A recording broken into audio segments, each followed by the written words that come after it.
firmly focused on stocks. He's one of the last bears remaining down on Wall Street. Morgan Stanley's CIO and Chief U.S. Equity Strategist Mike Wilson joins us at the desk this morning. And Mike, it's great to have you to kick off the program. Thanks so much for coming in to be our first guest. What do you think about the valuations I showed just a moment ago? If you type ECSU on the Bloomberg terminal, you see economic surprises, and they continue to come out to the downside. Yeah, but look, we're in this period where bad is good for multiples, right? So slower growth, as long as it's not a recession, brings down inflation expectations, which allows the Fed to cut. And that's what the market has been anticipating now for almost a year. Now, they've been wrong about the number of cuts, but the conclusion the equity market is making right now is that, well, there's not going to be a hike. And we know the direction of travel is down. That's fine so long as that negative growth surprise doesn't turn into a hard landing. And right now, that's not the case. Now, the labor market is showing signs of weakness, but not to the degree that would freak out equity markets. And so what's going on is the markets are very efficient right now. They're basically putting money to work in high quality growth stocks. They're paying up for anything that has growth because that's what the market needs. Growth is scarce. So people are saying, well, the market should broaden out. It's not going to broaden out if this continues, but it also doesn't mean that we're going to collapse until there's either evidence that we're going to have a hard landing or there's evidence that we're going to reaccelerate and then the Fed can't cut and rates go higher. So we're stuck. We're stuck in this sort of environment that really a lot of active managers don't like because it's narrow, it's hard to pick stocks again, and it's hard to outperform.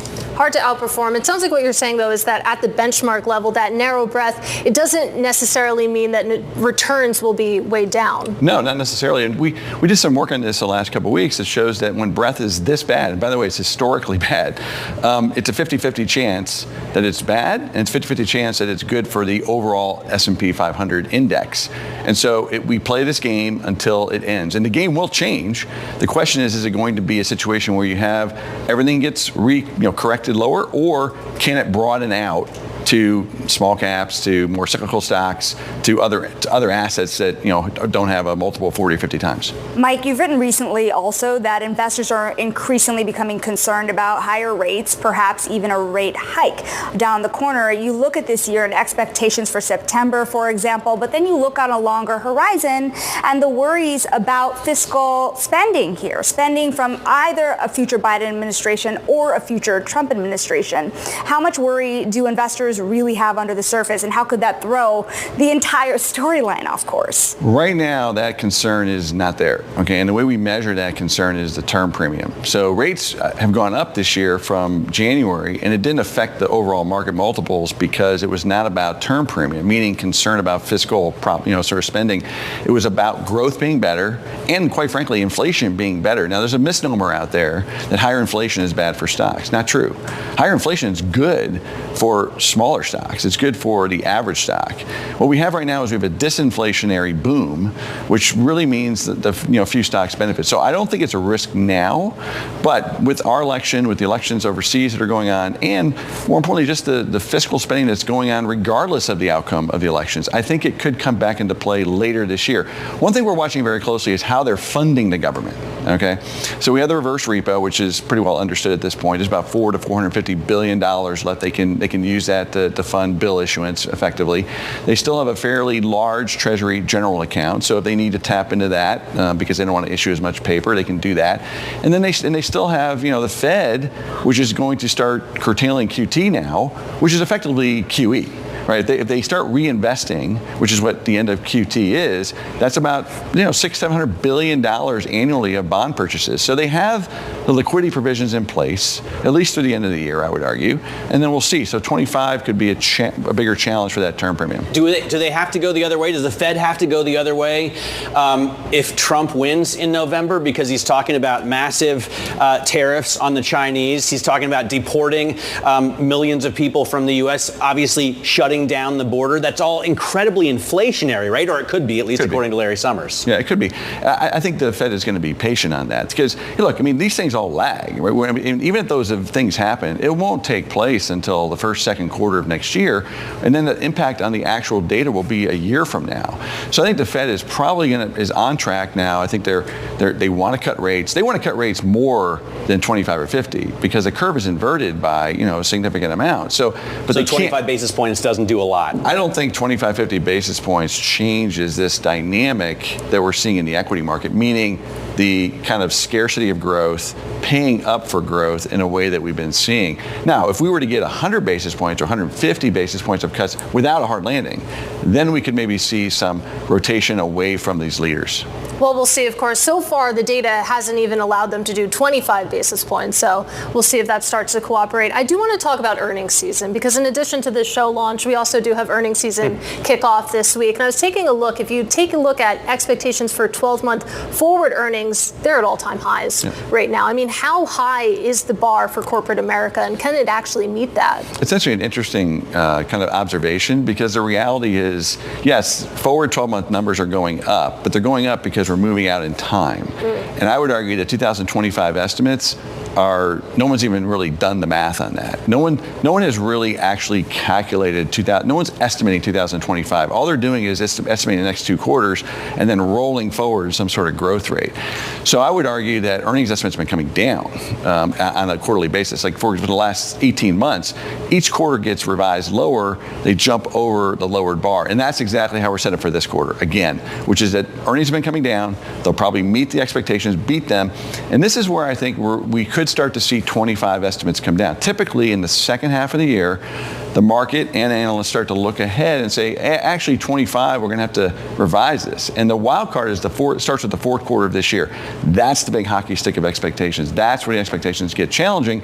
And the question is, can companies manage that in a smooth way between here and the end of the year? We were talking a little bit earlier about earnings season, Mike, and we have this situation where you have high hopes, high expectations. How much can these companies start to deliver here? How much of an issue are they going to have if they don't? Well, I think this is one area where, once again, bad is bad. Okay, so I would argue that, weaker economic data is potentially good for multiples generally, at least if you're delivering on the earnings. But if you have bad earnings reports, you're going to get punished. And that's been consistent all year, which is why the average stock is down this year. The average company has not had good earnings results. That's a good point to make, Mike, by the way, because we talk about, Jess Menton from our equities team writes about this earnings expansion that we're in, 3 quarters in a row of growth, but it's only 7, 8, maybe 10 companies. The other 490 in the S&P are not doing well. So what has to happen for them to grow, to increase their earnings, to do well? Yeah, well, first of all, it's more than 7 companies, but it's not more than probably 30 or 40. So it's narrow. It's like a nifty 50 almost is what I would characterize it. Now, what needs to happen? Once again, we need the Fed to cut meaningfully. We need the curve to re-steepen. We need cost of capital to come down. We need the labor markets to loosen up in a way where, these smaller businesses can actually hire people at a reasonable price. They need pricing power to come back. One thing that gets overlooked is companies are losing pricing power now. So while we're all rooting for lower inflation, once again, weaker inflation is not great for earnings. Small cap businesses, small cap companies like Russell 2000 typically only does well coming out of a recession, coming out of a new cycle. Why? Because rates are low, curve is fully steepened, access to capital is abundant, and they have operating leverage again. That's just not where we are. So we need rates to come down as number one, or we need some sort of exogenous positive shock on the growth side that doesn't lead to an inflationary problem. So you tell me where that's coming from. I think it's going to be it's a challenge, and that's why we're not going to fight this trend. I mean, the momentum is so strong because it's right. Now, what worries me is that momentum is so strong, and people have a lot more exposure to high multiple stocks than they think they do. And if you have an event that's unpredictable, then you could have a real reset on valuation of 10, 15%. Like, I think the chance of a 10% correction is highly likely sometime between now and the election. Not just because of the election, but because uncertainty is going to prevail for a lot of different reasons. Earnings reasons, election outcome reasons, some of the things you mentioned earlier around tariffs, potentially immigration, Fed policy still remains uncertain. So yeah, I think the third quarter typically is that period, and it's going to be choppy. Now, we're hoping that's going to create some opportunity, but like right here, valuations to me look very, very unexciting. And it's a great point too on you might be more exposed to tech than you think, especially if you're sitting in the S&P 500, which is 30% tech or so. I do want to actually talk about how how all of this rolls into price targets. And typically at this point, I would ask you what your year-end S&P 500 forecast is, but I know that you've backed away from those sorts of calls. And it was interesting, if you take a look at Friday, we got some news from Piper Sandler saying that they're actually going to drop their S&P 500 forecasts, that basically it's bad practice. And when you think about that, I mean, are we starting to see the beginning of the end of these big, bold S&P 500 forecasts? Well, no. What we did is we rolled forward our forecast 12 months in May, so we take away our year-end target. And look, first thing I would say is S&P targets at a certain time and price is kind of silly. But what I would tell you is that the risk-reward from here we think is lower. Like over the next 4 to 6 months, for the same reason I just mentioned, we have volatility probably picking up in the third quarter. I would say your likelihood of upside between now and year-end is very low, much lower than normal. I'd call it 20-25% that markets are higher between now and year-end. Okay, specific target, I don't know, but let's say it's down 10% or so.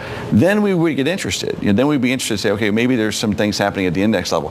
Where the opportunity remains is at the stock level, at the factor level. Okay, and in that regard, we still like sort of growth, but not just quality growth, but like quality in general, large cap, good balance sheets, companies that can deliver on earnings, and that momentum will continue. It's just hard to find companies that are cheap.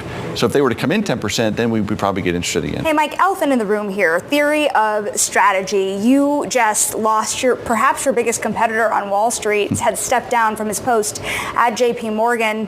Does that put pressure on you to really move forward with cautionary tales here? There are just fewer bears on Wall Street. Yeah, I mean, and look, I would say we kind of pivoted on that already. Beginning of the year, we sort of moved away from being too bearish. But at the end of the day, it's a tough gig. I mean, trying to predict, once again, S&P 500 is certain, and that's not an excuse. That's what we get paid to do. Sometimes we get it right, sometimes we get it wrong. And look, it doesn't put any pressure on me to do my job any different, right? Just like being wrong doesn't make me feel pressure. Oh, now I have to change my view completely. The way we get paid by clients, institutional clients, is to give them a good analysis, a good framework so that they can make their decisions on how I should be investing. And that process will never change.